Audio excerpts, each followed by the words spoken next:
네, 윗뉴스가 진행하는 위피의 랭킹 뉴스 첫 번째 주제는 바로 세계 최고의 화폐는입니다. 자, 그러면 화폐를 주제로 랭킹 뉴스를 어떻게 진행할까요? 네, 먼저 저희가 국제통화기금 IMF에 등록된 약 192개국 중 매회 약 10개씩 알파벳 순으로 각 나라의 화폐를 소개해 드릴 거예요.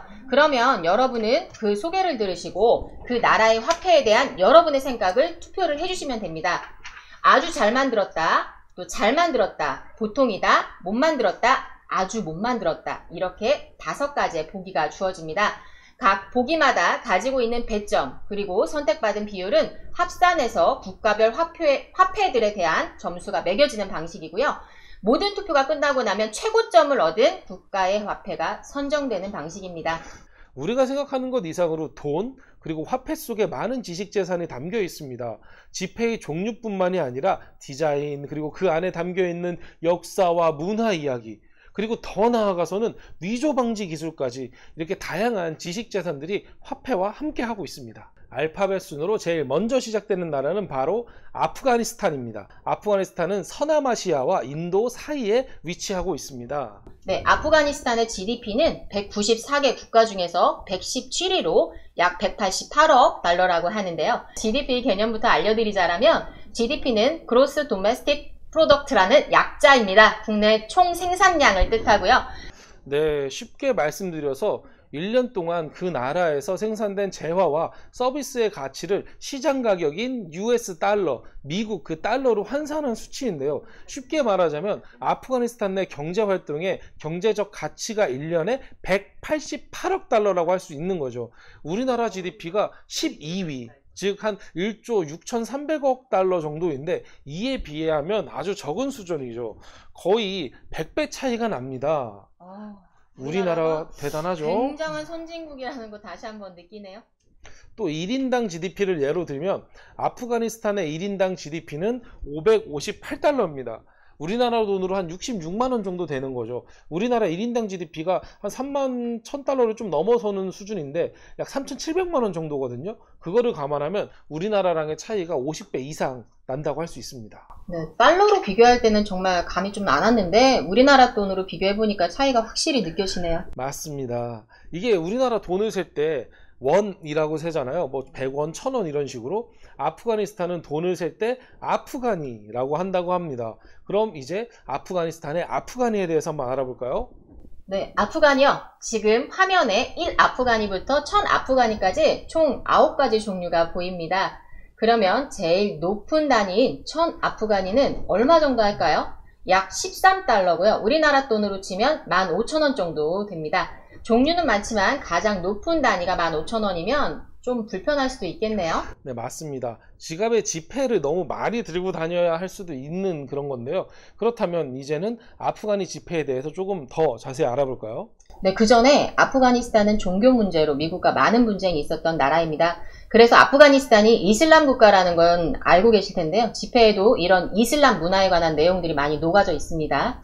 자, 지금 보이는 이 지폐가 100아프간입니다. 100아프간에 그려진 이 건물은 아프가니스탄의 수도 카불에서 가장 큰 이슬람 예배당인 캐슈티 모스크입니다. 모스크는 이슬람 종교에서 예배나 의식을 드리는 예배당을 뜻하는데요. 보시는 이러한 건물 양식은 이슬람권 국가들에서 많이 볼 수 있습니다. 아, 네, 그렇군요. 이슬람이라는 종교가 익숙하지 않은 우리나라에서는 정말 보기 드문 양식이기는 하네요. 네, 보시면 여기 500아프가니를 보시게 되면 뒷면에 칸다하르 국제공항의 모습이 보입니다. 이게 우리나라로 치면은 김포국제공항 무슨 관제탑 정도라고 생각을 하실 수 있거든요. 김포국제공항하고는 많이 안 닮은 것 같은데요. 네, 이게 생긴 거는 그런데 아프가니스탄에서 두 번째로 큰 국제공항이기 때문에 제가 이런 말씀을 드린 거예요. 또 이 칸다하르 국제공항은 아프가니스탄에서 가장 큰 군사기지로서 민간공항 이외에도 군사기지로 활용이 되고 있다고 합니다. 그런 이유라면 충분히 납득이 되네요. 자, 화폐. 돈 싫어하는 사람이 없을 정도로 우리 삶과 너무 밀접한 관계를 맺고 있습니다. 우리에게 꼭 필요하지만 이 화폐가 또 무분별하게 불법적으로 유통되면은 사회적으로 큰 파장을 일으키게 될 텐데요. 그래서 많은 화폐들에는 위조 방지 기술이 녹아 들어있답니다. 어떤 게 있을까요? 네, 그러면 아프가니 위조 방지 기술을 한번 보겠습니다. 대표적인 위조 방지 기술은 홀로그램띠인데요. 우리나라 지폐에서도 자주 볼 수 있습니다. 2008년도 그 1000 아프가니가 새로 들어오면서 위조를 방지하기 위해서 은색의 그 홀로그램띠가 지폐 중앙에 이렇게 배치가 됐습니다. 이 기술은 전 세계 가장 대중적으로 많이 사용하고 있는 위조 방지 기술입니다. 그렇군요. 이게 아프가니스탄의 아프가니는 총 9가지의 지폐가 있다고 설명을 해드렸는데요. 이 중에서 1, 2, 5 아프가니는 2005년 이후에 화폐로서 가치가 너무 이제 작아졌다는 이유로 서서히 동전으로 대체가 되고 있다고 합니다. 네, 우리나라에서도 예전에는 10원도 지폐로 쓰다가 동전으로 이제 대체가 됐었는데요. 아마 모르시는 분들이 대부분이실 그럴 겁니다. 거예요. 네네. 실제적으로 저도 TV나 그림으로만 접했던 것 같습니다. 자, 그러면 아프가니에 대해서 정리를 해보겠습니다. 아프가니스탄의 화폐 아프가니는 이슬람 문화뿐만 아니라 나라의 중요한 가치와 의미를 가지고 있는 건축물들을 지폐에 담았는데요. 네, 여러분들이 보시기에는 아프가니 지폐가 디자인, 또 역사, 문화적으로 세 박자를 잘 갖추고 있다고 생각을 하시나요? 네, 투표해보겠습니다. 선물창 열어주세요. 평소에 예, 아니요보다 조금 더 구체적인 선택할 수 있는 보기 구성 나갑니다. 아주 잘 만들었다, 보통이다, 못 만들었다, 정말 못 만들었다인데 한 5초 정도 남았는데 확인해 보겠습니다. 네, 좀 나눠졌네요. 그래도 아주 잘 만들었다 정도가 한 45% 정도가 됐고, 생소한 화폐인데 그래도 꽤나 처음이라서 그런가 선전한 것 같아 보이네요. 첫 시작 아주 좋습니다. 네. 그러면은 두 번째 순서는 바로 알바니아입니다. 혹시 들어보셨나요? 네, 알바니아는 유럽 어디에 있는 국가 아닌가요? 몇 번 들어본 것 같기는 하네요. 네, 맞습니다. 알바니아는 대부분의 여러분들에게 생소한 국가일 텐데요. 유럽 대륙에 속해 있는 국가로서 지도를 보면 그리스 위쪽에 위치하고 있습니다. 네, 알바니아는 GDP 순위 194개 국가 중에서 120이고요. 167억 달러입니다. 1년에 알바니아 내 경제활동의 가치가 167억 달러 정도라고 볼 수 있는데요. 하나로는 대략 19조 8천억 원 정도 된다고 합니다. 아프가니스탄이 188억 달러로 117위, 또 알바니아가 167억 달러에 120위, 또 비슷한 수준이라고 보시면 될 것 같습니다. 네, 여러분들에게 더욱 와닿을 수 있게 1인당 GDP를 설명을 해드리면 알바니아의 1인당 GDP가 194개국 나라 중에서 99위, 약 6천 달러로 하나 약 700만원 정도입니다. 알바니아 국민 한 명이 1년에 700만원 정도 번다고 생각하시면 될 것 같습니다. 네네. 네, 이런 알바니아의 지폐는 레크라고 하는데 200, 500, 1000, 2000 그리고 5000 레크입니다. 저희가 이걸 달러를 기준으로 봤을 때 가장 작은 200 레크가 약 2달러 정도로 2,400원 정도고, 가장 큰 5000 레크라고 해봐야 한 46달러로 55,000원 정도 되겠네요. 네, 우리나라도 제일 큰 지폐가 5만원권이기 때문에 이거 감안하면 우리나라랑 금액이 굉장히 비슷한 거네요. 네, 그렇게 보면은 되게 비슷한 게 맞습니다. 자, 이제 레크에 대해서 조금 더 자세히 들여다볼까요?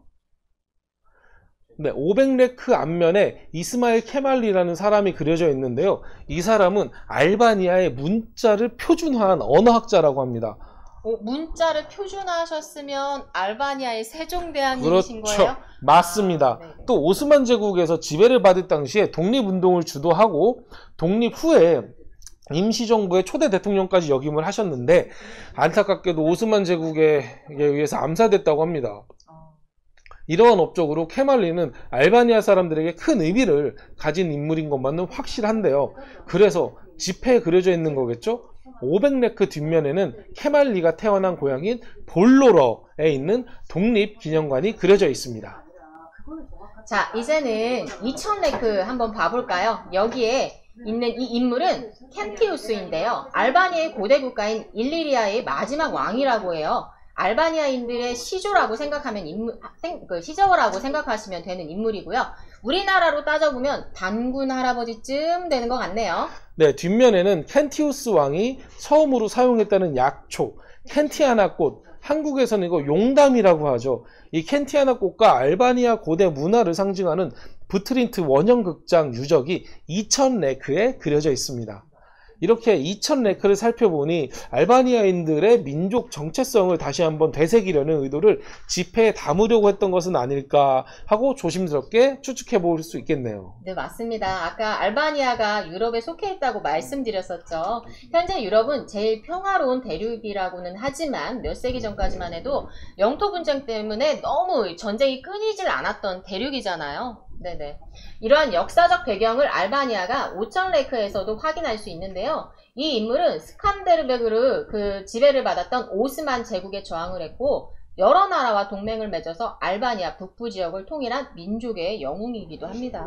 이 뒷면에는 이 스칸데르베그의 네. 동상과 그의 오스만 제국의 공격을 무려 3번이나 막아냈던 크루여 성, 그러니까 크루여 캐슬이 그려져 있는데요. 이 성은 알바니아의 민족 정신을 상징하는 성입니다. 우리나라의 안시성과 좀 비슷한 느낌인 것 같습니다. 안시성도 당나라의 공격을 3개월간 막았는데 이 두 개 성 모두 대단한 것 같습니다. 네, 정말 그러네요. 그리고 이 스칸데르베그라는 영웅이 얼마나 알바니아인들에게 상징적인 인물인지 한 번 더 확인할 수 있는 것이 바로 국기예요. 국기에 새겨진 쌍독수리는 스칸데르베그의 가문인 그 가스트리오티 가문의 문장에서 유래된 것이라고 하는데요. 이게 자기 가문의 문장이 지폐에 나온다. 이거 엄청 자랑스럽겠는데요. 예, 맞습니다. 자, 그러면 다음으로 알바니아의 지폐에는 어떤 위조 방지 기술이 들어갔는지 한번 볼까요? 네, 첫 번째 위조 방식 기술은 문양을 활용한 기술입니다. 방금 전에 말씀드린 쌍독수리 문양이 모든 레크 지폐의 뒤편에 있고 이 문양을 기울여서 보면 알바니아 은행의 모습을 확인할 수 있다고 합니다. 네. 두 번째 위조 방지 기술은 지폐 중앙에 은색의 특수 필름 띠가 있어서 일반적인 인쇄 방법을 사용하지 않아서 화폐의 그 불법적인 위조를 방지한다고 하네요. 세 번째 방지 기술은 폴리머라는 플라스틱 소재를 이용해서 지폐를 만들었다는 건데요. 폴리머 소재는 면 지폐와 비슷하지만 물에 또 젖지 않고 재활용이 가능하여 내구성과 위생이 뛰어나다고 합니다. 그리고 플라스틱이라 잉크가 스며들기 힘들어서 위조 방지에 탁월하다고 하고요. 자, 그러면 알바니아의 정체성을 표출하고 또 민족성을 상징하는 인물들을 지폐에 그려냈다. 알바니아의 지폐 그 레크는 여러분들은 어떻게 보셨나요? 잘 만들어진 지폐다라고 생각이 드시나요? 저는 깔끔한 디자인은 정말 괜찮은 지폐라는 생각이 드네요. 디자인 저도 그렇습니다. 이게 과연 여러분들의 생각은 어떠실지 이게 여러분들의 생각을 한번 이제 확인을 해보려고 하는데요. 어떤 거를 원하시는지 그리고 정말 생각하시는 대로 답을 해주시면 될 것 같습니다. 제가 방금 깔끔한 디자인을 가진 화폐인 것 같다고 말씀드렸었잖아요. 2019년도 국제지폐연구소 및 수집단체인 IBNS가 뽑은 올해의 은혜권상 수상 경력도 있을 정도니까 저희만 이렇게 생각한 것은 아닌 것 같습니다. 참가자분들이 어떻게 선택을 해주셨는지 확인하겠습니다. 네, 이번에는 아까 아프가니보다 조금 더 긍정적인 것 같습니다. 지금 아주 잘 만들었다가 57%고 잘 만들었다가 28%니까 지금 이것만으로도 거의 80%를 넘어가는 것 같아요. 네, 아무래도 이게 수상 경력도 있을 만큼의 깔끔한 디자인이기 때문에 그런 것 같습니다. 잘 만들어진 화폐라고 다들 생각들을 하셨네요. 세 번째로 소개해드릴 국가는 알제리입니다. 네, 다들 알제리 하면 어떤 게 떠오르시나요? 제가 알기론 알제리가 아프리카 대륙에서 가장 땅이 넓은 나라로 알고 있는데요. 여러분들은 무엇이 가장 먼저 떠오르실까요? 알제리는 북아프리카 지중해 연안에 위치를 하고 있고요. 아프리카에서 가장 넓은 나라이자 세계에서 10번째로 넓은 나라입니다. 다만 땅의 대부분이 사하라 사막이라고 하는데요. 네, 이런 알제리의 GDP는 1786억 달러, 하나로 약 212조입니다. 194개 국가 중에서 56위라고 하고요. 우리나라 약 9분의 1 수준이라고 생각을 합니다. 생각보다 좀 높은 순위기는 하네요. 국토의 대부분이 사막인 걸로 알고 있는데 어떻게 이런 정도의 경제 발전이 가능했을까요? 네, 이유는 바로 풍부한 자원입니다. 이 자원 덕분에 알제리는 석유, 또 천연가스, 철광석, 수은 등 많은 자원들을 세계로 수출을 하고 있습니다. 그래서 쓸모없는 땅에 풍부한 자원이 있는 나라로 불리고 있고요. 또 신기한 것은 그 알제리의 1인당 GDP가 194개 나라 중에서 116위예요. 약 300달러, 하나로 500만 원 정도고요. 국가 GDP가 212조에 비하면 상당한 차이가 나는 금액이네요. 그러니까 그러면 이런 알제리는 어떤 화폐를 사용하고 있나요?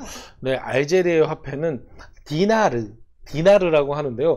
종류가 100, 200, 500, 1000 그리고 2000 디나르로 총 5가지입니다. 가장 낮은 단위인 100 디나르가 약 1달러 정도의 가치를 가지고 있고 가장 큰 단위인 2000 디나르가 15달러로 한 17,000원 정도의 가치를 가지고 있다고 생각하시면 될 것 같습니다. 자, 그럼 디나르 지폐에 대해서 좀 더 자세히 알아볼까요?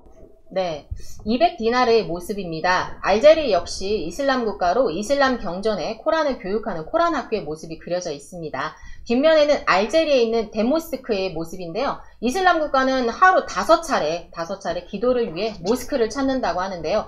하루에 5번이나 간다고 하니까 지금 모스크 옆에 있어야 될 것 같습니다. 맞습니다. 지금 보이는 이 대모스크는 세계에서 3번째로 큰 모스크라고 합니다. 이게 지폐에 넣을 만큼의 자부심을 가지고 있다는 의미겠죠. 네, 지금 보이는 이미지는 디나르 최고액권인 2000 디나르인데요. 앞면에는 강의실의 내부의 모습, 옆에는 인공위성과 유전자 모형, 그리고 연구실의 모습을 담았습니다. 이게 약간 과학적, 미래지향적인 느낌이 느껴지네요. 여러분들은 2000 디나르에 남긴 그림들의 의미가 느껴지시나요? 벤주님은 어떻게 생각하세요?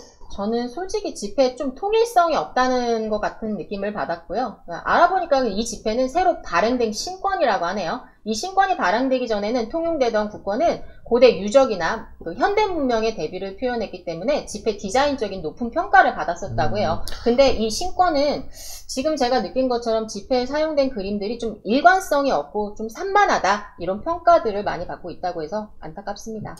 아하. 그래도 이게 벤주님이 느끼신 바가 전문가들이 느낀 바와 같다라는 거, 지폐를 보는 눈이 좀 높으십니다. 그런가요? 자, 이번에 디나르의 위조 방지 기술에 대해서 살펴보겠습니다. 1998년부터 디나르에는 지폐 앞면 중앙에 홀로그램 띠와 또 뒷면에 입체형 은색 띠를 넣어서 위조 방지 역할을 한다고 하네요. 앞서 설명했듯 우리나라에도 그 지폐에 기술이 다 이 내용이 들어가 있다는 거 이제는 들어서 아시겠죠? 네, 앞서 말씀드렸다시피 알제리의 디나르 지폐는 이슬람 문화와 알제리의 미래를 연구하는 이미지들을 지폐에 담았는데요. 신권, 국권의 평가가 상반되게 평가되고 있어서 솔직히 저한테는 이 부분이 조금 흥미로웠습니다. 네, 여러분들은 어떠셨나요? 디나르의 지폐의 디자인적인 요소, 또 역사적인 요소, 문화적인 요소 이 3가지들이 조화롭게 어우러져 있다고 생각이 드셨나요? 아프가니스탄도 그렇고 이번에 알제리도 그렇고 이슬람 문화를 가진 국가들의 화폐에 무조건 이슬람 예배당의 모습을 볼 수 있다는 거, 이게 종교가 되게 중요한 역할을 한다라는 거를 엿볼 수 있을 것 같습니다. 지금 그림들이 문제에서 보이는 것들도 다 보시면 이슬람의 사원이라든지 그런 부분들이 그려져 있거든요. 디자인적인 요소들 그리고 그 위조 방지라든지 이런 부분들을 봤을 때 어떻게 됐는지 그리고 여러분들은 어떻게 선택을 하셨는지 확인해 보겠습니다. 네, 이번에는 아까랑은 좀 많이 다릅니다. 아주 잘 만들었다는 비슷한 비율이에요. 근데 잘 만들었다가 매우 낮습니다. 4번째 나라는 앙골라입니다.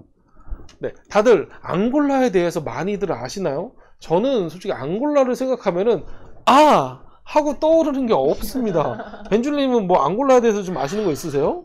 저도 잘 모르겠습니다. 예, 비슷한 단어로 터키쉬 앙골라 고양이만 떠오르는데요. 저 고양이도 솔직히 제가 잘 좋아하지 않아서 터키쉬 앙골라라는 것도 생소하네요. 어쨌든 앙고라 아니고 앙골라입니다. 네, 그만큼 우리에게 익숙하지 않은 국가인 것 같은데요. 과연 앙골라의 지폐는 어떤 특징이 있는지 한번 알아볼게요. 네, 앙골라의 풀네임은 앙골라 공화국입니다. 아프리카 남서부에 위치해 있고 원유와 다이아몬드 등 자연자원이 풍부한 나라라고 합니다. 그리고 세계에서 2번째로 경제 성장 속도가 빠르다고 합니다. 현재 앙골라의 GDP 순위는 194개 중에서 67위, 1년에 889억 달러, 105조의 가치를 지니고 있다고 하는데요.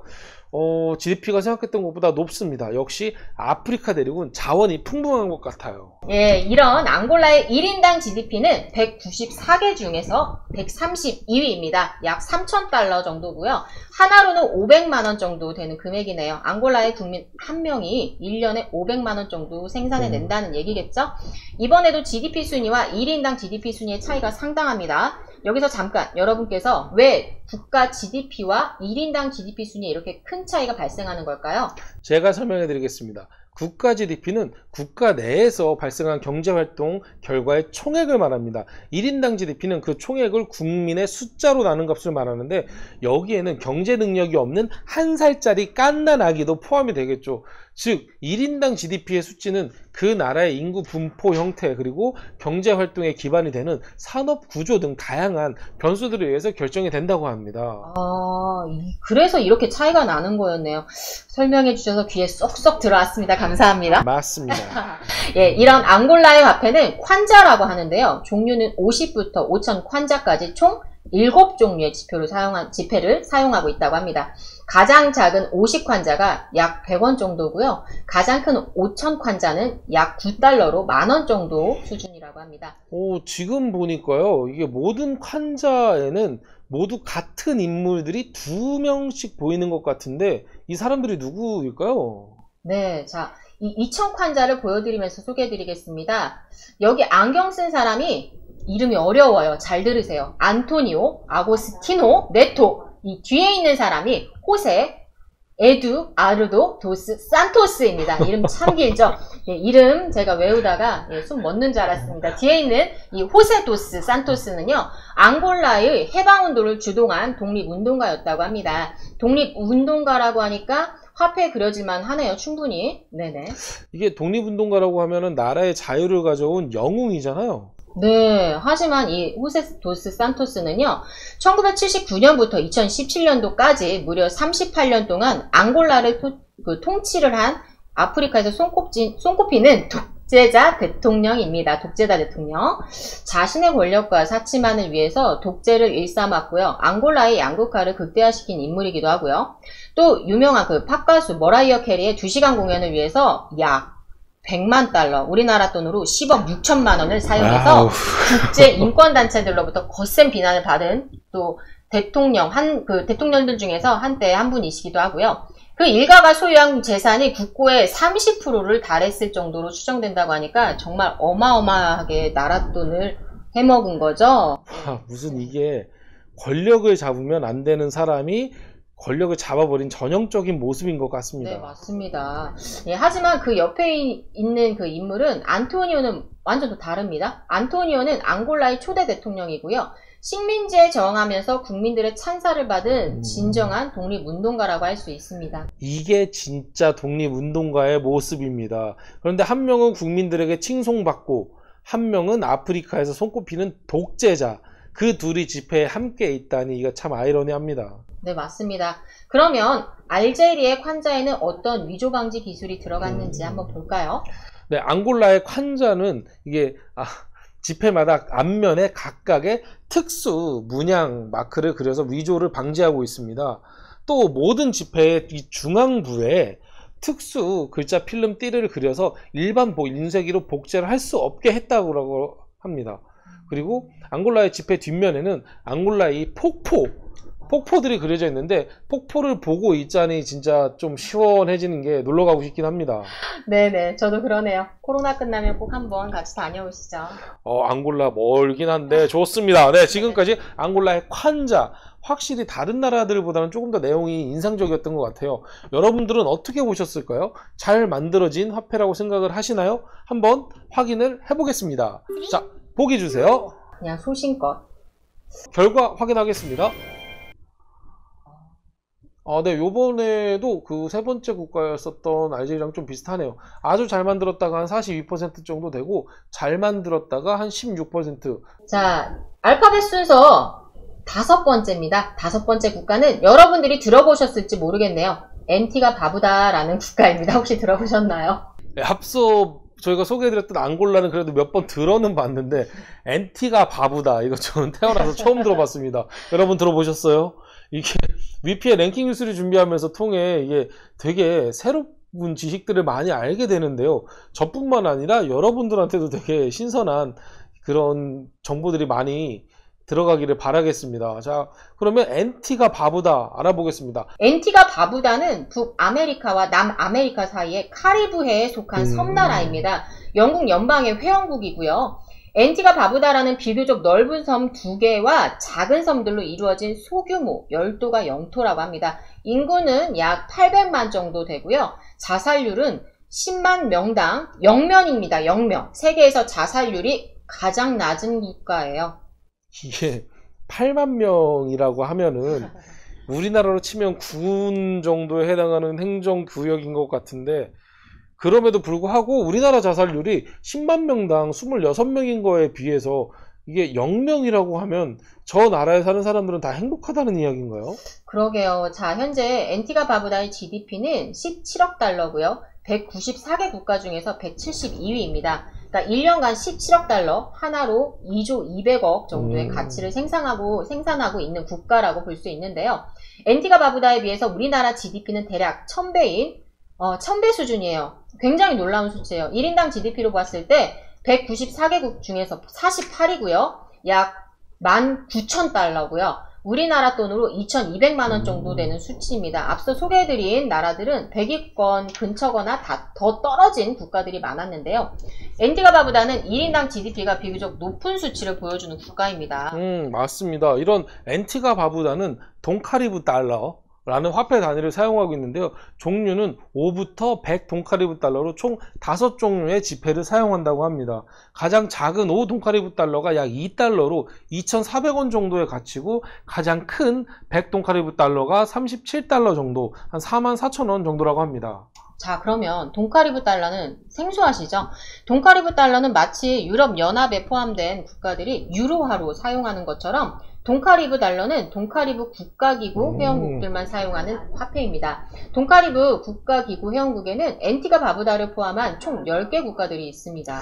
그래서 동카리브 달러에는 NT가 바부다의 특징뿐만 아니라 다른 회원국들의 지역이나 그리고 대표하는 동물들이 들어가 있습니다. 그리고 지폐의 기본 모양이 가로인, 이게 우리나라는 가로잖아요. 가로인 우리나라와 달리 세로로 되어 있다는 점도 되게 특징적인 분 중에 하나겠네요. 또 영국 연방 회원국이기 때문에 지폐의 앞면에는 모두 엘리자베스 2세 여왕이 그려져 있습니다. 네, 그리고 뒷면에는 동카리브 연합 회원 국가들의 지도자이죠. 네, 워터마크로 그려져 있는데요. 이 동카리브 달러에 대해서 좀 더 자세히 들여다볼까요?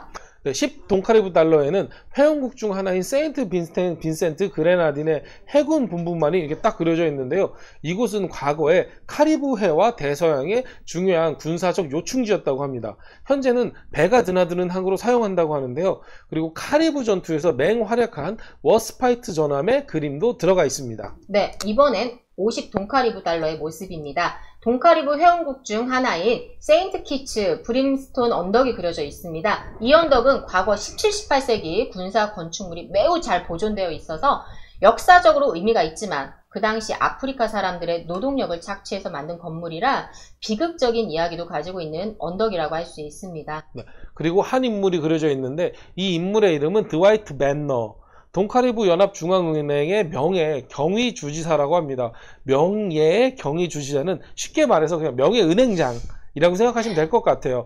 이 은행장이 화폐에 있다라는 거 되게 신선합니다. 자, 그러면 동카리브 달러에는 어떤 위조 방지 기술이 있나요?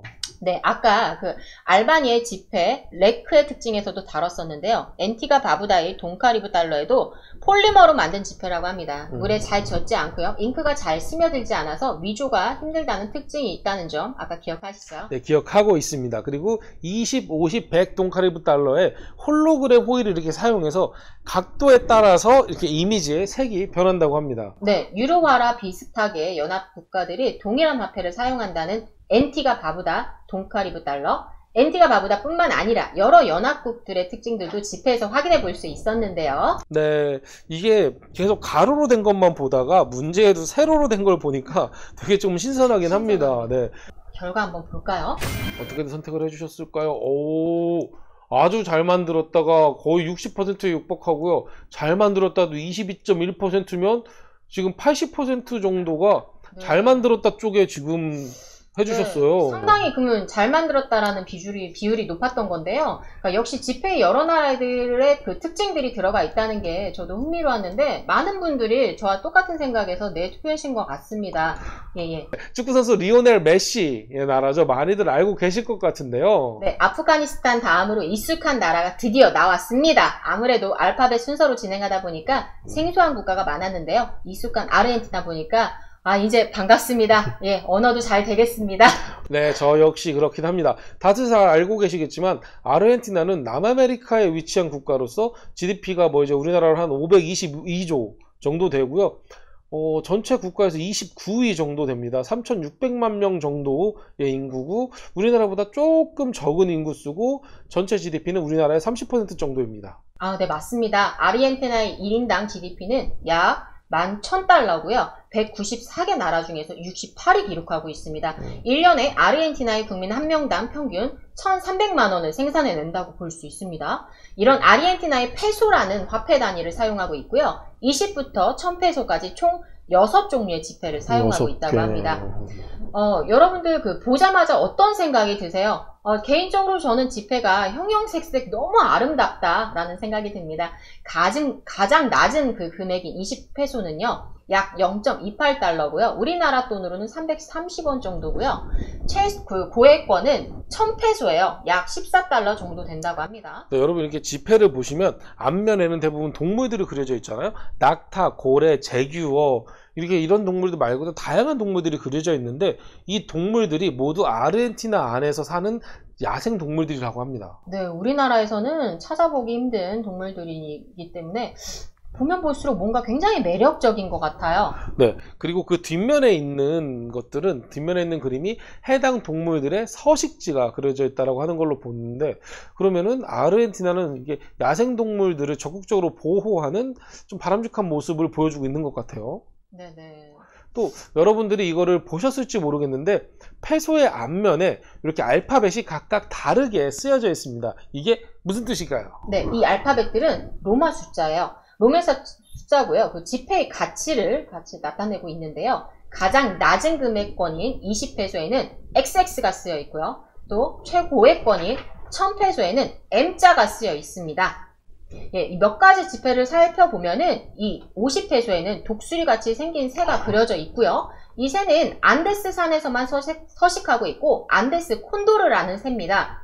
너무 생소한데요. 날개 길이가 최대 3.2m에 이르는 거대한 새라고 해요. 제가 군대에 가본 적은 없는데요. 예, 군 얘기 들었을 때 이 큰 새를 실제로 본 적이 있었다고 제가 들었었습니다. 근데 그분께서도 너무 놀라서 자리에서 움직이지 못했대요. 너무 커서. 그냥 소름이 그냥 아자자자자 올랐다고 하더라고요. 그러니까 그때 생각나서 좀 무서우니까 귀여운 동물로 한번 보실까요? 네, 1000페소에는 이 귀여운 새 호네로라는 아르헨티나에서 많이 볼 수 있는 새가 있습니다. 우리나라의 이 참새와 비슷한데요. 이 호네로는 정말 신기한 점이 하나 있습니다. 암수 구분을 할 때 지저귀는 그 소리로 구분을 할 수 있다고 합니다. 수컷은 매우 빠르게 지저귀고 암컷은 수컷보다 비교적 느리게 지저귀이기 때문에 소리만으로도 암수를 구별할 수 있다고 합니다. 한번 이게 직접 들어봐가면서 구분을 좀 해보고 싶긴 해요. 근데 저희도 여러분들께 정말 들려드리고 싶었어요. 근데 아무리 찾아봐도 열심히 찾아봐도 자료가 안 나오더라고요. 나중에라도 찾게 되면 꼭 VPL 랭킹 뉴스에서 들려드리도록 하겠습니다. 자, 그럼 이제는 아르헨티나죠. 이 페소라는 지폐가 어떤 위조 방지 기술을 사용하는지 한번 보시겠습니다. 네, 이 페소의 위조 방지 기술은 가로, 세로, 일렬 번호 그리고 지폐를 기울이면 색이 변하는 가변성 잉크, 홀로그램 문선, 자외선 이미지, 미세 문자, 워터마크 등이 있습니다. 네, 지폐에 자외선을 비추면 아까 말씀드린 아르헨티나의 참새 호네로입니다. 이미지가 나타나고요. 하나하나 찾아보는 재미가 있겠네요. 보면 볼수록. 네, 이 아르헨티나 페소는 확실히 다른 화폐들에 비하면 매우 색다른 특징을 가지고 있었죠. 낙타, 고래, 제규어 등의 동물이 많이 나와서 인상적이긴 했는데 저는 솔직히 곰이 안 나와서 좀 서운하긴 했습니다. 네, 정말 아쉽네요. 곰은 좀 큰 화폐 단위에 들어가셨어야 되는데. 그러네요. 가장 네네. 높은 화폐 한 3,000? 생기면은 네. 삼천이 생기면 거기 들어갈 수 있을 것 같아요. 3천이면 만족하시겠어요? 네네. 저희 요새 이제 우리나라 캠핑 많이들 다니시는데 네. 캠핑 나갔을 때 제규어도 만나고 콘돌도 만나고 저희 통계 확인해 보겠습니다. 아르헨티나, 와우, 아르헨티나 아주 잘 만들었다. 67%면은 네, 대단합니다. 그럼 저희는 이제 7번째 국가로 넘어가겠습니다. 앞서 말씀드렸지만 아르메니아. 네, 이게 방금 전에 아르헨티나와 이름이 좀 비슷하죠. 아르메니아는 아름다운 자연 경관이 매우 유명한 나라로 코카소스 지방에 있는 내륙국이라고 합니다. 코카소스 지방이요? 아시아도 아메리카도 아니고 코카소스 지방은 어디에 있나요? 네, 이게 코카소스 지방인데요. 네, 코카소스 지방은 유럽의 동쪽과 아시아의 서북쪽을 구분하는 지역입니다. 아르메니아가 지리적으로는 이렇게 아시아에 속하지만 문화, 종교, 역사는 모두 동유럽의 모습을 하고 있어서 되게 이색적인 여행지로 많이 유명한 나라라고 합니다. 네. 194개 국가 중에서 GDP 순위가 130이고요. 141억 달러입니다. 하나로는 약 16조, 우리나라의 약 100분의 1 수준으로 낮은 순위에 랭크되어 있기는 하지만 성경에 나오는 노아의 방주가 대홍수 끝에 도착한 곳이 이 아르메니아라는 이야기 때문에 많은 사람들이 성지순례를 위해서 찾는 나라이기도 합니다. 그 노아의 방주, 이게 아르메니아라는 이름을 들었을 땐 굉장히 낯설었는데 노아의 방주 이야기를 듣고 나니까 좀 친숙해지는 것 같습니다. 아르메니아 국민 1인당 GDP는 얼마인가요? 네, 아르메니아의 1인당 GDP는 약 4,600달러고요. 하나로는 550만 원입니다. 우리나라 1인당 그 GDP가 약 3,700만 원이라는 내용 기억하시죠? 우리나라와는 6배 이상 차이가 나고 있습니다. 그 아르메니아에서 드람이라는 화폐를 사용하고 있는데요. 500드람부터 총 5만 드람까지 총 7종류가 있습니다. 네, 이게 그림에 뭔가 인자해 보이시는 분들이 많이 보입니다. 이게 가장 저액권인 500드람은 약 1달러, 그리고 최고액권 5만 드람은 약 104달러로 우리 돈 한 12만 원 정도라고 됩니다. 이 정도 금액이면 거의 수표에 가까운 금액이죠. 네, 맞습니다. 혹시 돼지곰님 그리고 우리 시청자 여러분 눈치채셨나요? 모르겠지만 이 아르메니아의 드람은 한 금액권을 빼고 모두 앞면에 인물들이 그려져 있어요. 바로 500드람인데요. 그럼 이 500드람에는 무엇이 그려져 있는지 알아보시죠. 네, 이게 뭔가 좀 성스러워 보이는 건축물, 이게 노란색이 있는 저 건축물과 그 옆에 거대한 산의 모습인데요. 이제 아까 많은 사람들이 아르메니아를 성지순례를 위해 찾는다고 언급했었는데 이게 아마 기독교 신자분들은 벌써 알아보셨을 것 같아요. 네, 맞습니다. 맨 왼쪽 노란 형상은 노아의 방주에 그 유물을 그린 것이고요. 그 옆에 에치마이진 대성당과 아라라트산 모습이 보입니다. 아르메니아 그 기독교를 공식 국교로 받아들인 최초의 국가입니다. 그래서 아르메니아 종교는 큰 의미를 가진다고 볼 수 있습니다. 이 에치마이진 대성당에는 예수의 옆구리를 찔렀다라고 전해지는 롱기우스의 창과 또 노아의 방주 파편이 전시되어 있고요. 이게 롱기누스의 창도 그렇고 노아의 방주도 그렇고 그냥 전설처럼만 생각했는데 이런 유물이 전시되어 있다고 하니까 기독교인이 아님에도 불구하고 좀 흥미가 생깁니다. 또 옆에 있는 이 아라라트 산이 뒷면에도 보이는데 이 아라라트 산은 노아의 방주가 정박했던 곳으로 알려진 전설적인 산이죠. 자, 그럼 다른 지폐들도 좀 살펴보실까요? 네네. 그러면 이번에는 드람의 최고 액권입니다. 5만 드람 한번 보시겠습니다. 앞면에는 성 그레고리라는 모습을 담았는데요. 방금 500드람을 소개할 때 기독교를 국교로 채택한 최초의 나라가 바로 아르메니아라고 말씀드렸습니다. 바로 이분이 해내셨습니다. 이 성지순례로 어마어마하게 많은 사람들이 찾는 나라에 기독교를 처음으로 들인 엄청난 업적을 남기신 분이시네요. 네, 맞습니다. 아르메니아 교회의 첫 수장이자 또 성인인 성 그레고리는 이교도 국가였습니다. 이 아르메니아를 기독교로 개종시킨 또 아르메니아 내에서는 정말로 존경받는 분이시고요. 뒷면에는 이 성 그레고리를 기념하는 기념상과 에치마이든 대성당이 내부에 있는 성 그레고리 예배당의 모습이 있습니다. 아르메니아 내에서 이 성 그레고리의 영향력이 어느 정도인지는 짐작들 가시죠? 예. 그럼 다음 지표 한번 보시겠습니다. 네, 5,000드람인데요. 이 5,000드람에는 미국의 소설가 윌리엄 사료얀이 그려져 있습니다. 여기서 잠깐 확인을 해야 되는 게 벤지님, 왜 아르메니아 국가 화폐에 미국의 소설가가 그려져 있죠? 그러게요. 왜일까요? 저한테 물으시는 거 보니까 우리 돼지곰님 아시잖아요. 빨리 알려주세요. 네, 그 이유가 윌리엄 샤르야는 미국에서 태어나기는 했는데요. 아르메니아계 부모님 사이에서 태어나서 아르메니아의 사도교회에서 활동하는 등 이 나라에 긍정적인 영향을 많이 끼쳤기 때문이라고 합니다. 그리고 이 밖에도 작곡가 코미타스, 화가 이반 아이바조프스키가 이게 드람이라는 이들의 화폐 단위에 그려져 있다고 합니다. 그러니까 우리나라로 따지면 외국인 한국 문학 작가가 그려져 있는 거네요. 그러니까 엄청난 작품들을 많이 남기셨나 봐요, 이분이. 네, 맞습니다. 그만큼 이 아르메니아 사람들에게 많은 영향을 미친 거죠. 네, 그럼 다시 지폐 얘기로 돌아와서 아르메니아 화폐에도 역시 위조 방지 기술이 많이 들어 있습니다. 이제는 하도 들어서 익숙하실 것 같아요. 바로 폴리머입니다. 종이가 아닌 얇은 플라스틱 재질로 물에 잘 젖지 않는 이 폴리머 기술이 있고요. 또 드람 곳곳에 워터마크를 새기고 또 홀로그램을 넣기도 하고요. 지폐마다 다른 모양을 요판 인쇄해서 올록볼록 그 촉감을 지폐별로 다르게 느낄 수도 있다고 하네요. 네, 이게 보통 지폐에 종교적인 내용들이 많이 등장을 하죠.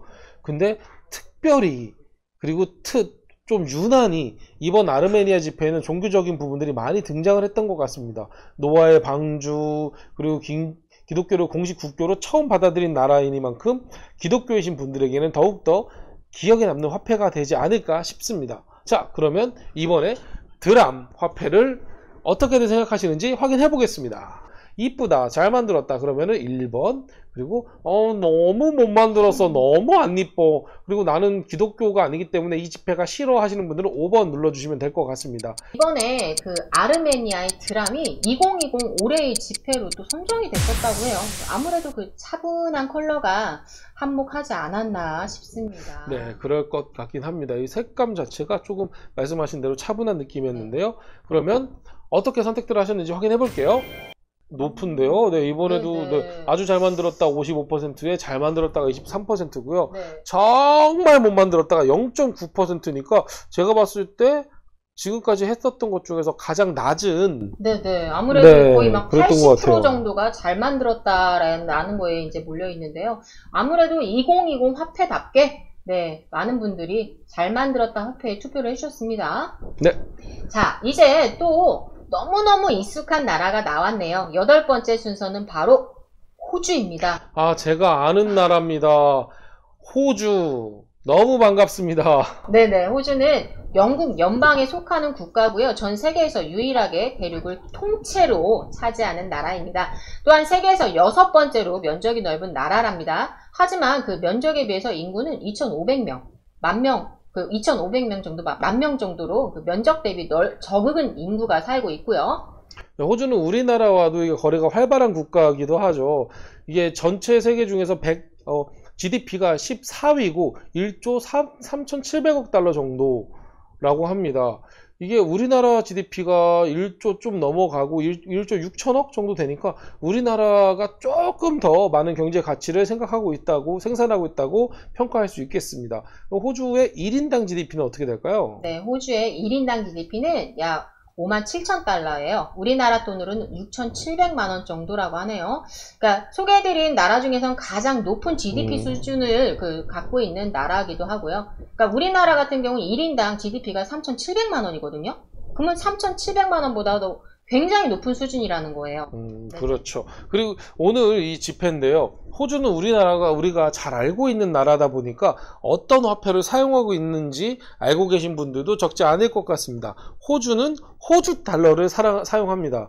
5달러부에서부터 100달러까지 총 5종류의 지폐가 있고 5호주 달러가 미국 달러로 하는 3.5달러, 그리고 최고권 달러가 100호주 달러, 우리나라 돈으로 한 85,000원 정도라고 하는데, 아까 말씀드렸지만 호주도 영국 연방에 속해 있는 국가라고 했던 거 기억하시나요? 네. 그래서 저기 5달러에 엘리자베스 여왕 모습이 보이는 거네요? 맞습니다. 전체적으로 이렇게 쭉 훑어보니까 5호주 달러를 제외하고는 앞면에 모두 여성 위인, 그리고 뒷면에는 남성 위인이 그려져 있는 것 같은데 자세히 한번 볼까요? 네네. 그 50호주 달러에는 1차 세계대전 때 그 헬리콥터를 디자인한 호주의 발명가 데이비드 유네이폰과 호주 최초의 여성 의원인 에디스 코안이 그려져 있습니다. 우리나라 학생들이 유학이나 워킹홀리데이로 많이 떠나는 호주이기 때문에 호주의 퍼스 지역에는 이분의 이름을 딴 그 에디슨 코안 대학도 있고요. 생각해보면 다른 나라에는 인물의 이름을 딴 대학이 꼭 있더라고요. 대부분 많이 있는데 우리나라에는 그렇게 많지가 않아요. 맞습니다. 우리나라에는 그런 대학은 별로 없죠. 그런데 다음으로 호주 달러 최고의 권인 100달러의 앞면에는 세계 정상 오페라 가수 넬리 멜바가 그려져 있습니다. 이분의 본명이 헬렌 미첼인데 왜 넬리 멜바라는 이름으로 활동을 했을까요? 감이 좀 오시나요? 그 넬리 멜바 본명이 아니었어요. 저는 본명인 줄 알았거든요. 이유가 뭘까요? 잘 모르겠어요, 저는. 이게 넬리 멜바라는 이름 중에서 멜바가 멜버른 출신의 디바라는 뜻이라고 합니다. 그러니까 멜번이라는 이름을 다시 만들어서 세계에서 이렇게 활동을 했을 만큼 호주에 대한 애정이 강했다고 합니다. 네, 이 뒷면을 보시게 되면 호주의 칭송받는 군인인 존 모나시 경의 모습을 담았습니다. 1차 세계대전 때 참전해서 큰 공을 세웠고요. 호주에서 가장 큰 도시 중 하나인 멜번에 모나시 대학이 있다고 할 정도니까 건물이 엄청 세련되었습니다. 저런 대학교에서 공부했으면 저도 공부 잘했을 것 같아요. 진심이세요? 정말이에요? 제가 눈을 그쪽으로 돌리진 못하겠는데. 네네. 네. 자, 이제 호주의 지폐 위조 방지 기술에 대해서 알아볼 건데요. 다들 너무 지겨우실 것 같아요. 바로 폴리머 또 나왔습니다. 폴리머 지폐입니다. 네. 오늘만 몇 번 들은 거라 폴리머 지폐? 네, 그렇습니다. 네네. 그런데 이 폴리머 지폐가 바로 이 호주에서 세계 최초로 개발한 지폐라고 해요. 그 특징들은 다 아시겠지만 물에 안 젖고 또 특수 기술이 없다면 잉크가 잘 스며들지 않는다는, 이제는 시청자분들도 폴리머 하면 이제 아실 것 같습니다. 네, 그 외에도 화폐 디자인에 호주 조폐국만이 알고 있는 피라미드 법칙을 적용해서 특정 비율로 인쇄했고 지폐 이 가운데를 투명하게 처리해서 위조가 어렵다고 합니다. 색 변화, 홀로그램, 마이크로 프린트, 요판 인쇄 같은 기능들도 기본으로 가지고 있는 걸 보니까 위조 방지 기술에 신경을 많이 쓴 지폐라는 생각이 들기도 합니다. 그러니까 폴리머라는 기술도 이들이 개발을 했겠죠. 그리고 2016년에 새로 발행된 5달러 지폐에는 시각장애인들도 구별할 수 있는 촉감 감지 기능을 탑재했다고 해요. 자, 호주 달러 어떠셨어요? 실은 저는 호주가 너무 친숙한 또 익숙한 나라다 보니까 랭킹 뉴스 준비하면서 호주 달러에 대해서는 특별한 내용을 기대하지는 않았었는데요. 많은 나라에서 많이 사용하는 폴리머를 최초로 개발했다는 거 너무 인상 깊었습니다. 자, 그러면 여러분들의 생각은 어떠실지 이제 투표의 시간입니다. 우선 아주 잘 만들었다 62.6%고요. 아주 잘 만들었다의 그 퍼센테이지는 제법 높은데 잘 만들었다의 퍼센테이지가 1번, 2번을 선택하시는 거에 비해서 2번이 조금 낮은 것 같습니다. 2번 국가, 9번째 국가입니다. 바로 오스트리아입니다. 네, 저는 호주 다음에 오스트리아가 나오니까 갑자기 생각났는데요. 어렸을 때 오스트리아 또 호주의 영어 이름으로 오스트레일리아가 너무 헷갈렸던 기억이 나요. 네, 이게 그럴 수도 있어요. 이게 아직도 헷갈리시는 것 같지는 않은데 이게 오스트리아가 그럼 어디 있는지는 아세요? 이게 유럽 여행을 다녀오셨거나 유럽 여행에 대해서 한 번이라도 이렇게 관심을 가진 적이 있으시면은 오스트리아가 유럽 대륙에 있다는 거는 다 아실 겁니다. 이게 오스트리아 GDP는 한 우리나라 돈으로 540조 정도인데 이게 전 세계 28위예요. 이게 세계적으로 국민복지 수준이 높은 나라로 손꼽힌다고 하는데, 그리고 이 수도인 빈 있잖아요. 빈이 가장 살기 좋은 도시로 선정이 된 적도 있다고 하니까 그런 걸 보면은 참 좋은 나라인데 오스트리아 1인당 GDP는 어느 정도일까요? 그 1인당 GDP는 약 53,000달러예요. 194개 국가 중에서는 14위 랭킹에 있고요. 우리나라 돈으로는 6,300만원 정도라고 하는데 확실히 높은 수치죠. 네네. 예, 이러한 오스트리아는 유로화로 사용을 하는데요. 오스트리아가 바로 유럽연합에 소속되어 있기 때문입니다. 유럽연합 EU는요, 유러피안 어니언에서 유럽 그 대륙 나라들의 연합체이고요. 유로화를 사용하면서 현재 27개국의 그 회원국이 포함되어 있다고 합니다. 그리고 대주국님, 그렇다면 그 유럽연합에 소속된 국가들 모두 유로 사용하나요? 다 그런 거 아니에요? 그거 같이 쓰려고 그렇게 연합 만든 거 아니에요?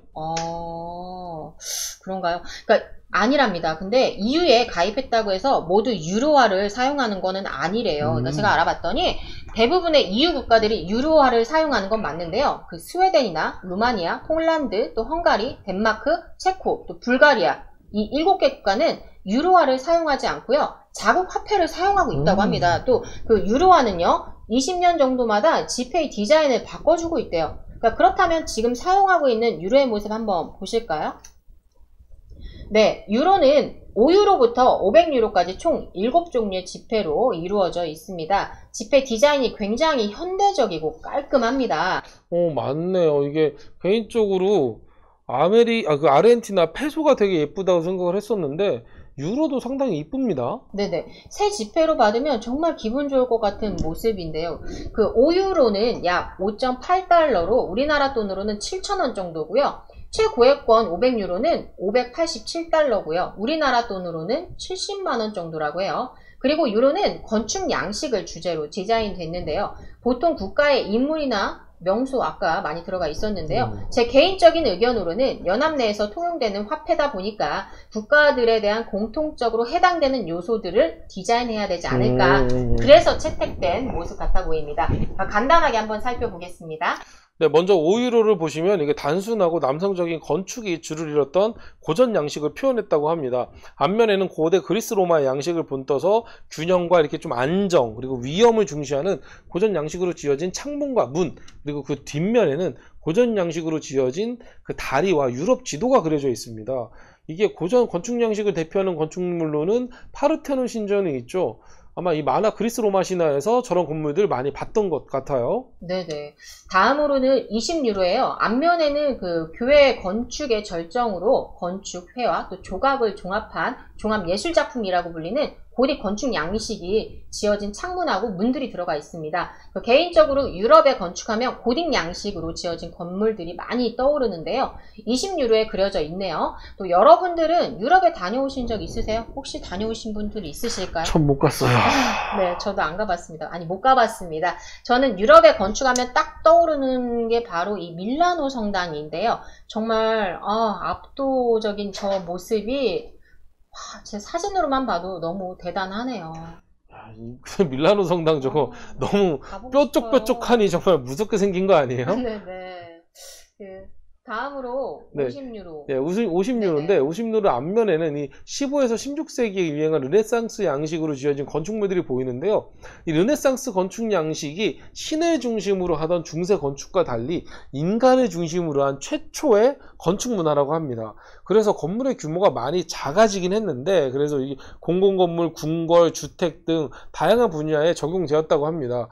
지금 보고 계신 이 산타마리아 노벨라 성당이 그 대표적인 예인데 앞서 보신 건물들보다 이게 훨씬 확실히 아기자기하고 좀 규모가 작은 게 느껴지시죠? 네, 이 밀라노 성당은 규모도 엄청 크고 무서운 느낌이었는데 산타마리오 노벨라 성당은 동글동글해요. 무슨 어린이집처럼 정말 이렇게 귀엽게 생긴 모습인데요. 너무 마음에 드는데요. 아기자기해요.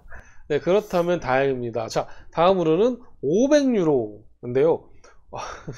500유로 정말 갖고 싶어요. 저거 단위가 너무 어마어마해가지고 아까 이거 한 70만원 정도 한다고 하셨잖아요. 아유, 저거 한 10장만 들어도 아이고야. 네.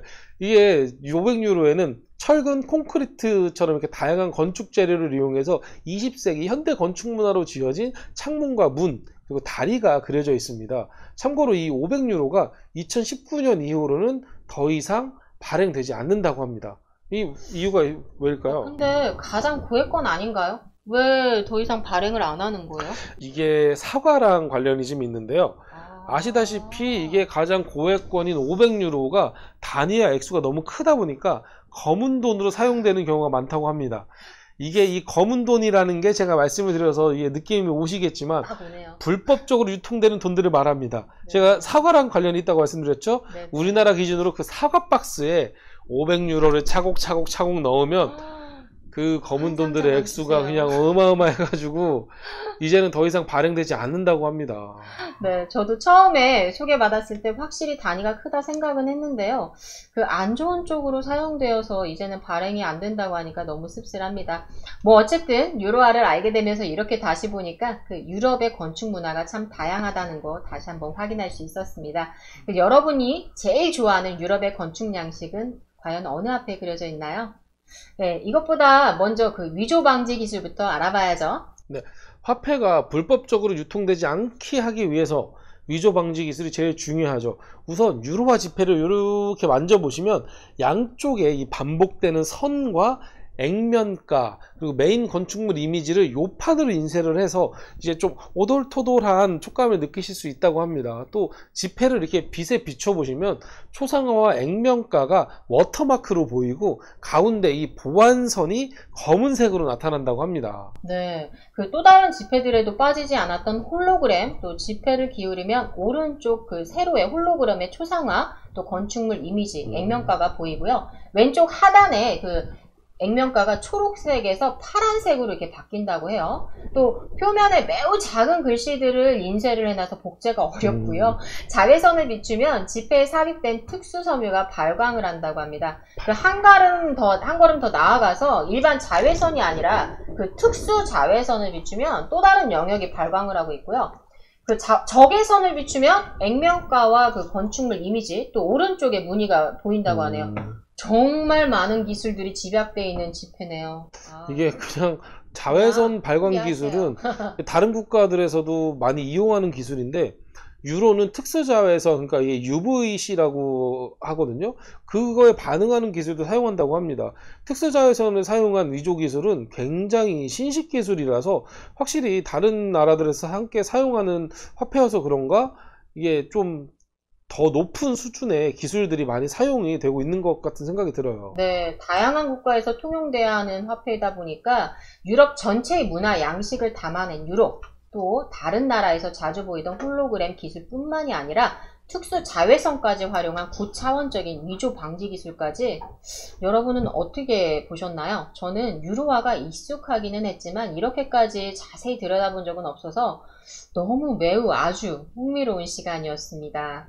네, 이게 여러분에게 유로는 어떤 의미로 다가왔을까요? 네, 투표의 시간입니다. 우선 투표 주시고요.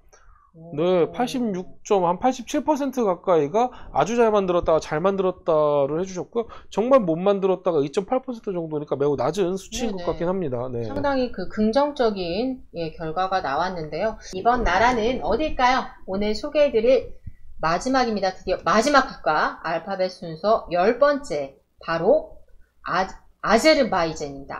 아제르바이잔. 저도 생소해요. 예. 하지만 오늘 랭킹 뉴스 함께 하신 분이라면 이제 익숙해질 수 있습니다. 네, 앞서 저희가 7번째에 소개해드렸던 아르메니아라는 그 국가 기억하시죠? 아르메니아가 코카커스 지방에 위치한 나라라고 설명을 드렸었는데요. 아제르바이잔도 이 코카커스 지방에 위치해 있습니다. 또한 이 아르메니아랑 접경하고 있는, 국경을 맞닿고 있는 접경국으로서 서아시아 그리고 동유럽의 대표적인 산유국이기도 합니다. 그래서인지 이름은 되게 저희가 생소한데, 이게 GDP는 세계에서 90위 정도의 높은, 제법 비교적 높은 순위에 있고요. 우리나라 돈으로 한 57조 원 정도 되고 1인당 GDP도 한 111위 정도 되는 수준인 것 같아요. 근데 이 아제르바이잔이 좀 신기한 것이 이슬람 국가이긴 하거든요. 이슬람 국가이긴 한데 사람들이 이미 많이 세속화돼 가지고 규율 나 모르겠어, 그냥 술 줘요 해가면서 국민들이 술도 적지 않게 즐긴다고 합니다. 이게 원래 이슬람 국가들이 이슬람 교리 때문에 술을 마시지 않거든요. 근데 이 아제르바이잔의 특산물이 포도주라고 하니까 이게 확실히 다른 이슬람 국가보다는 교리를 좀 헐겁게 지키는 나라라는 걸 간접적으로 알 수 있었던 것 같아요. 네, 이런 그 아제르바이잔은 마나트라라는 화폐를 사용한다고 하는데요. 그 마나트는요, 1마나트부터 200마나트까지 총 7종의 지폐로 이루어져 있습니다. 그 1마나트는 우리 돈으로 700원 정도 되고요. 최고액권은 200마나트인데요. 이게 117달러, 우리나라 돈으로 14만원 정도의 금액이네요. 그리고 그 모든 마나트 화폐의 뒷면에는 유럽 지도자가 그려져 있어요. 아제르바이잔의 유럽의 동쪽에 위치하고 있어서 지폐에도 유럽 동쪽이 더 많이 그려져 있다고 하네요. 지도자가 아니라 지도네요. 지도. 네. 네, 지도자 아니죠. 지도 지도네요. 맞습니다. 네. 네. 그리고 마나트의 앞면은 각각 주제를 가지고서 디자인을 했다라고 하는데요. 문화와 예술, 장문과 문화, 교육과 미래 등 이렇게 다양한 주제들을 가지고 있는데요. 간단하게 그럼 좀 살펴볼까요? 1마나트는 문화와 예술을 주제로 하고 있고요. 아제르바이잔의 전통 악기인 타르, 카만체, 다프가 그려져 있습니다. 이 순서대로 타르, 그리고 카만체, 그리고 다프의 이미지인데요. 타르와 카만체는 이렇게 좀 현악기처럼 보이는데 다프는 저희가 노래방에서 쓰는 이 탬버린과 비슷하게 생겼습니다.